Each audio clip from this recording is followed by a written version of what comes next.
what are categorized as high risk pregnancies? And do you want to avoid being into that category?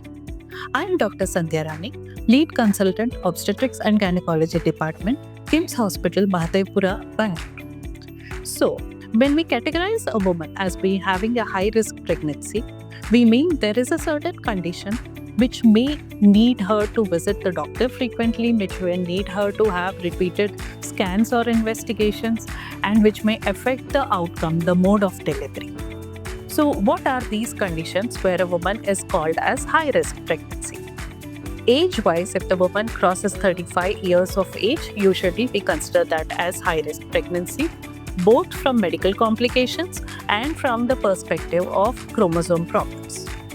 Medical disorders which the woman may have either because of age or because of genes, like diabetes mellitus, chronic hypertension, renal disorders, thyroid problem, all these are categorized as high-risk pregnancies.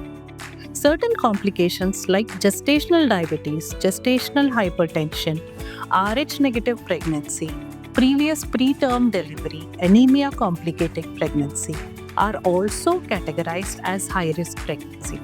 And in certain conditions where the placenta is too low or placenta is stuck to the uterus are also categorized as high-risk pregnancy. So what should one do to avoid all this? All this starts from the planning stage. So when you're planning for a pregnancy, consult the gynecologist. So we'll try to diagnose if you already have any of these medical problems. And if they are detected, take some time to correct or optimize these medical disorders and then plan for pregnancy. Having regular consultations and regular ultrasounds along with your blood test helps you go through the pregnancy in a smooth way, helps us identify the complications at an early stage. And if at all, unfortunately, such a high risk factor or complication is identified, choose the right hospital to deliver, which is equipped with good labor and delivery facilities and also proper NICU care facilities.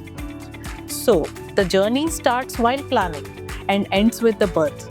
Choose the right hospital so that you have a safe motherhood and delivery. Hope you find this information helpful. Thank you.